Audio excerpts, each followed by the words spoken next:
یہ بتائے گا اگر یہ کرائم پروسیڈنگز کی یہ پیسے تھے، منی لانڈرنگ کے تھے جو کہ این سی او نے ڈکلیئر کیا اور انہوں نے کہا اسی لیے یہ ریاست پاکستان کی ملکیت ہیں، پھر وہ ملک ریاض کے جرمانے کی مد میں سپریم کورٹ میں چلے گئے، تو پھر کس سے سوال کیا جائے؟ اس وقت کیا شہزاد اکبر صاحب نے شاید کوئی خط لکھا تھا ان کو این سی اے کو فلاں اکاؤنٹ میں یہ پیسے جمع کرائے جائیں؟ چلیے وہ تو ہو گیا، لیکن شہزاد اکبر کا کہنا تو فائنل تو نہیں تھا نا۔ الٹیمیٹلی فائنل جہاں ہونا تھا وہ تو سپریم کورٹ کے، اگر سپریم کورٹ میں کوئی پیسے غلطی سے جمع بھی ہو جائیں جو کہ بلانگ کرتے ہوں کسی اور آرگن آف اسٹیٹ کو، تب بھی یہ درخواست دے کے سپریم کورٹ سے وہ لیے جا سکتے ہیں، سپریم کورٹ اس کو ٹرانسفر کر سکتی ہے۔ تو مطلب ہے کہ کوئی اس قسم کی ان پر پابندی نہیں ہے کہ وہ سپریم کورٹ سے یہ جو ہے فیڈرل گورنمنٹ نہیں اپلائی کر سکتی ہے، سپریم کورٹ سے back to the state treasury میں وہ اماؤنٹ نہیں، وہ تو پھر سپریم کورٹ ڈٹرمن کر لے گی کہ ہاں یہ پیسے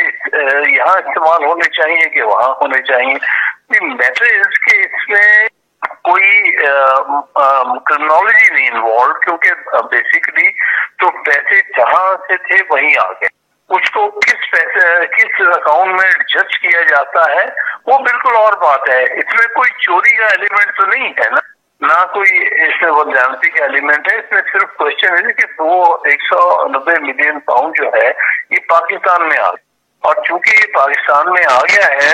تو اب یہ کوشچن ڈٹرمن کرنا کہ کس اکاؤنٹ میں ہو، وہ معاملہ تو جو ہے وہ سیٹل ہو سکتا ہے تھرو سپریم کورٹ۔ نہیں، لیکن عامر خان صاحب بادی نظر میں اگر دیکھا جائے تو اس پورے معاملے میں فائدہ پہنچتا ہے ایک شخص کو جس کا نام ہے ملک ریاض، چاہے وہ فائدہ جس نے بھی پہنچایا، لیکن اگر یہ پیسے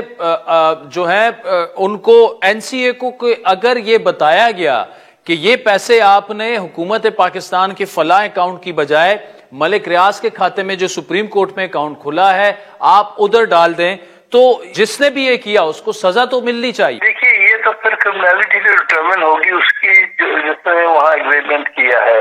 اول تو میرے نزدیک انلیس اس نے اپنا کوئی پرسنل بینیفٹ نہ ہو، اگر سینئرلی یہی ہے کہ ایگریمنٹ کے تحت یہ پیسے پاکستان کو جائیں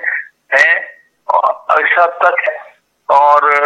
تو اس میں کوئی کرمنالٹی انوالو نہیں۔ ہاں جہاں شہزاد اکبر پر آ سکتی ہے وہ یہ ہے کہ کیا اس ٹرانزیکشن میں اس نے کوئی ذاتی فائدہ اٹھایا ہے، کوئی اس کے اپنی جیب میں پیسے گئے ہیں، کیونکہ ایک افواہ تو بڑی تھی کہ اس میں کچھ اس نے بھی ذاتی مفاد اٹھایا ہے یا اس نے ملک ریاض نے اس کو کچھ پیسے دیے، وہ بات کرمنالٹی میں آئے گی کہ آپ نے اپنی پوزیشن کو استعمال کرتے آفیشیل پوزیشن کے لیے اپنا پرسنل بینیفٹ اٹھائے، کب آتا ہے۔ اگر یہ بات نہیں ہے تو پھر شاید اس پر بھی کوئی کرمنل ایلیمنٹ نہیں ہے، وہ صرف ایک آفیشیل ایکٹ ہے اس کا جس پر کوشچن کیا جا سکتا ہے، لیکن اس سے کرمنلی اس کو پروسیکیوٹ نہیں کیا جا سکتا۔ ہاں اس صورت میں ہو سکتا ہے جہاں وہ اپنا پرسنل بینیفٹ شو کر سکے، آپ کر سکیں کہ اس نے اس ٹرانزیکشن سے پرسنلی اتنا بینیفٹ اٹھایا۔